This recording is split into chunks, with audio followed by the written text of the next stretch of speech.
Revelation 13, verse 4. And they worshipped the dragon, which gave power unto the beast, and they worshipped the beast, saying, Who is like unto the beast? Who is able to make war with him? All right, and before I get started, I want to give all praises to Yahweh Shema Shai, double honors to the apostles, bishops, elders of Great Millstone, and shalom to you hopefully elect. All right, I just wanted to start off with that in Revelation 13 and 4, real quick, because pursuant to this video that I'm going to play, which supposedly was Russia, a short animation of a nuclear strike in Babylon. All right, and just had me thinking, because after watching this, it's no coincidence, when it comes to them Russian Edomites, because I always say hypothetically speaking, because we know according to prophecy, America is going to be the last kingdom to rule.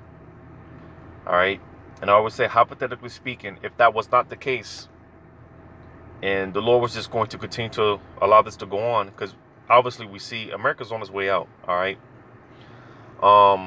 so clearly America's going down. Who would be next to rule? Well, hypothetically speaking, again, China, they would basically be the new Babylon. Russia, they would be the new NATO, so to say. They would be the new military force. Now, it's no coincidence, like I said, because obviously we know Russia, they are packing more heat, so to say. They got more missiles than America does. And not only that, they're definitely more advanced in their weaponry than America is. All right, and again, it's no coincidence, because that's why, again, in Revelation 13 and 4, and they worshiped the dragon, which gave power unto the beast, and they worshiped the beast, saying, Who is like unto the beast, and who is able to make war with him? All right, so this whole beast, matter of fact, verse 2, Revelation 13 and 2, it says, And the beast which I saw was like unto a leopard, because this whole beast system, which ultimately is all run by Esau, Edomites, all right, but nevertheless it started with the Greeks. All right, that's going into this leopard,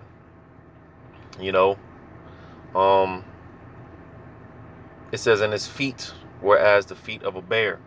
All right, and obviously we know the feet represent the end of something.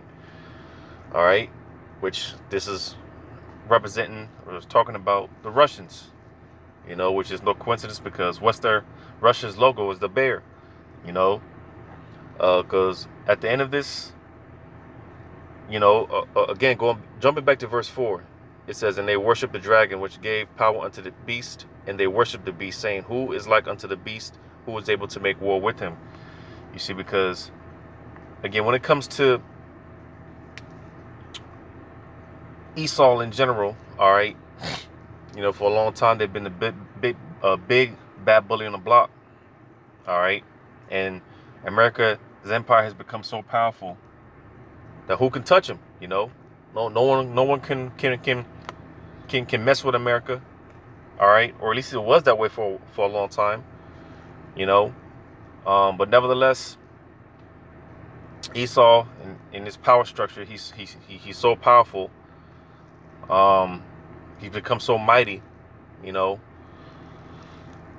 ultimately the only one that could take him down outside of Yahushua is himself.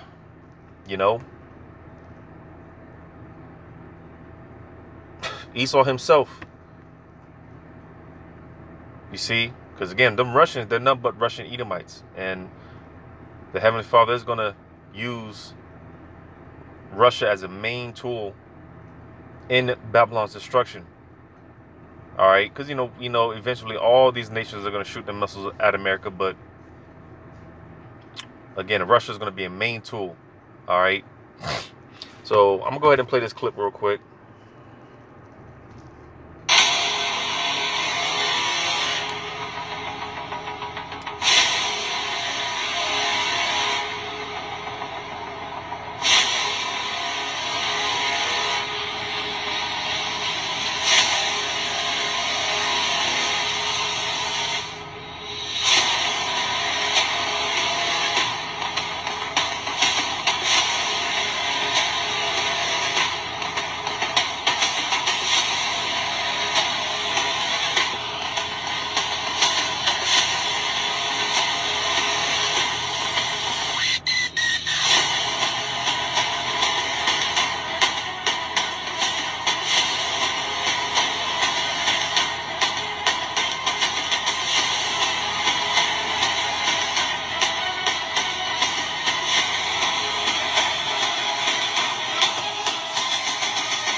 So yeah, that's pretty cool.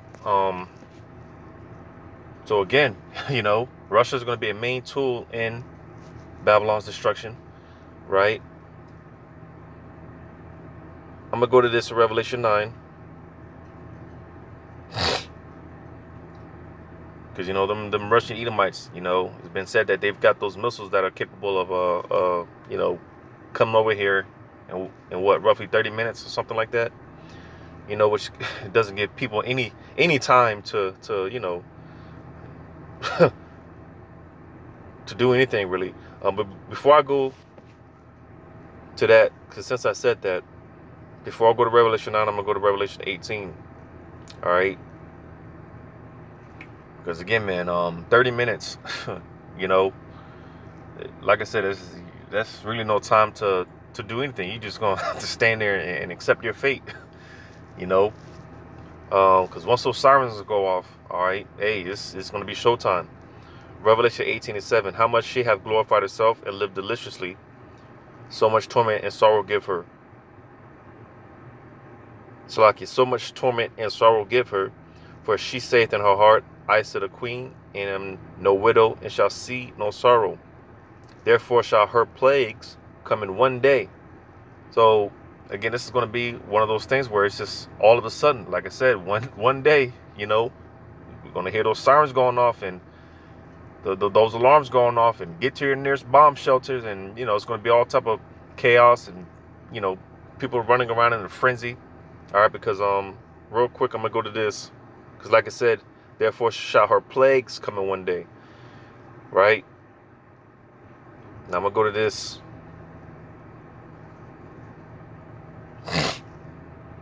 because those the ultimate plague, the ultimate judgment is going to be in those missiles.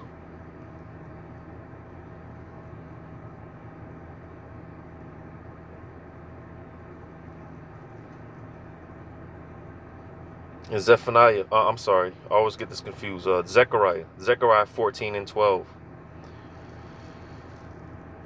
And this shall be the plague wherewith the Lord shall smite all the people that have fought against Jerusalem. Their flesh shall consume away while they stand upon their feet, and their eyes shall consume away in their holes, and their tongue shall consume away in their mouth. So you see, talking about the missiles,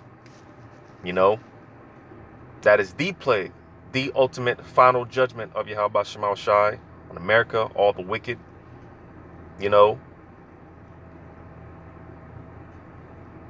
because as we know, or as we should know, I'm going to go to this in Joel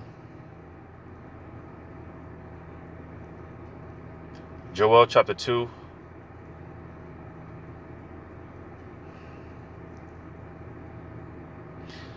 Oh man, all this is good. I'm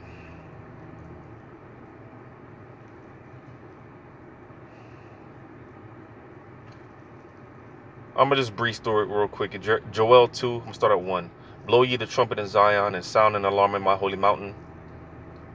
Let all the inhabitants of the land tremble, for the day of the Lord cometh, for it is nigh at hand. A day of darkness and of gloominess, a day of clouds and of thick darkness, as the morning spread upon the mountains, a great people and a strong. There have been ever the like, neither shall be any more after it, even to the years of many generations. Yeah, because once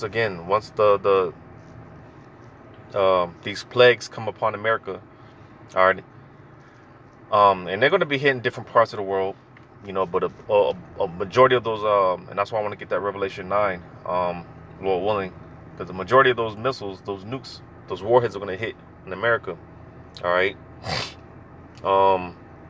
But again, once those plagues come, hey, the kingdom is going to be established at the end of it, because there ain't no coming back. Unlike Esau, what he believes he's going to rise like the phoenix from the ashes. No, man. All right, New Jerusalem, the kingdom is going to be established on earth. It says, a fire devoureth before them, and the hand Slakia, and behind them a flame burneth. The land is as the Garden of Eden before them, and behind them a desolate wilderness. Yea, nothing shall escape them. The appearance of them is as the appearance of horses, and as horsemen, so shall they run. Yeah, let me just get to the point, because reading on down, it's talking about the missiles ultimately, but I want to get this in verse 7. Get to the point. It says, "They shall run like mighty men; they shall climb the wall like men of war."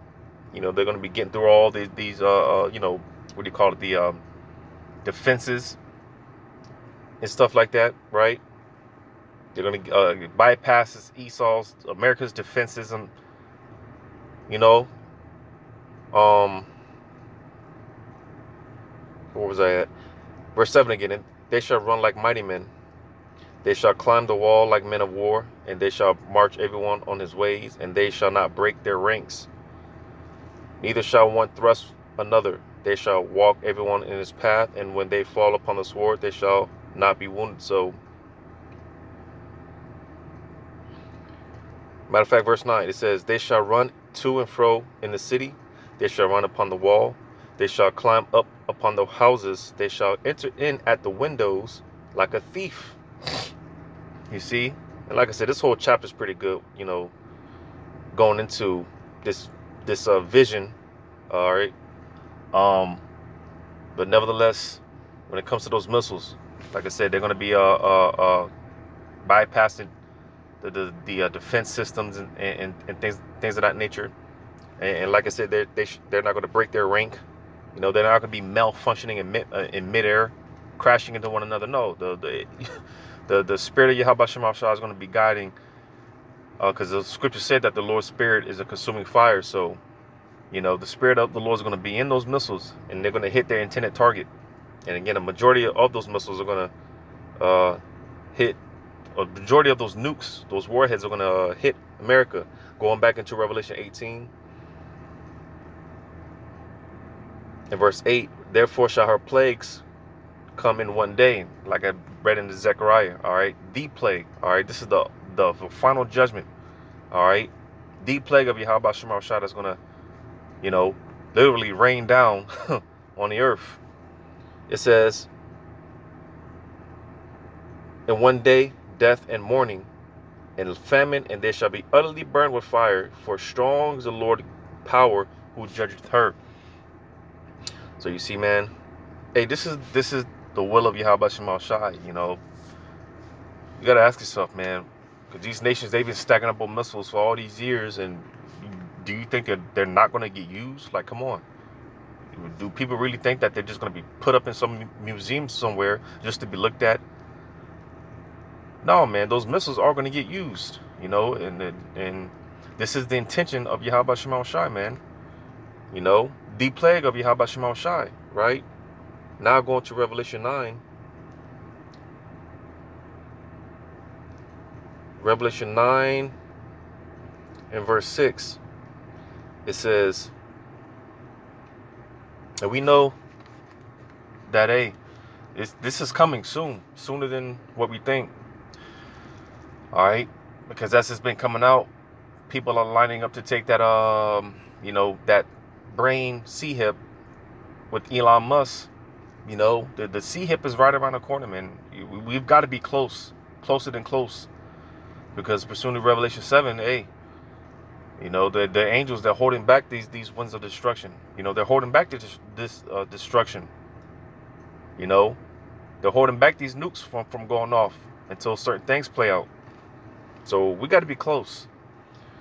But nevertheless, Revelation 9 and verse 16, it says, "And the number of the army of the horsemen," and as I read as you read in Joel, all right, talking about these horsemen, talking about those missiles, right? "And the number of the army of the horsemen were 200,000, and I heard the number of them." All right, so because like I said, nukes are going to be flying throughout the four corners of the earth, but the majority of them are going to hit here in America, completely turning this place into a lake of fire. All right, and like I said, 200,000, talking about 200 million. All right, 200 million warheads are going to hit America. You see, and again, Russia's going to be one of the main tools in Babylon's destruction. All right, a main tool, because again, who could but, as I read earlier, who could but make war with them? Well, hey, outside of Yahushua, the only one that can really bring Esau down is himself. And again, Russia is going to be, this is why we more and more, and it's all prophetic. We see these countries, these nations joining up with BRICS, spearheaded by China and Russia. All right, more and more nations are leaning towards Russia. Because again, they're nothing but Russian Edomites, but they're going to be a main tool in America's destruction. So that was just real quick. I'm probably going to upload this on my just in case they decide to take this down for whatever reason. Probably upload this on my backup channel, and probably upload this on BitChute Odyssey as well. Like I said, just in case they take this down. But Lord, one of this was edifying. All praises to Yahweh Shem Shai. Shalom to you, hopefully, like.